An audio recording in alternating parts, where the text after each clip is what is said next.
So on the personal level, though, do you think that we would get into a position on a regular basis where we would need Python skills to analyze the data that we hold ourselves?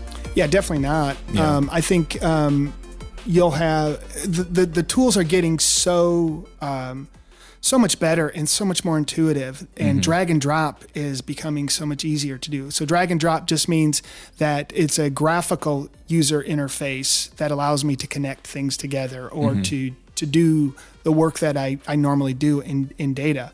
Where programming becomes important is every time you get into something that is kind of a niche, and it's just, I'm going to do this for what I need, and it's got to be a certain way. And, there's something to, when you standardize something, you lose some of the ability to customize. And so that's where programming comes in. So you're always going to need people that know how to program, but to truly get insights that are used to be actionable.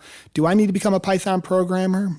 Probably not. To do data science, the reason you need programming skills is for cleaning data more than machine learning algorithms. And cleaning data is organizing it in a way that's useful, right?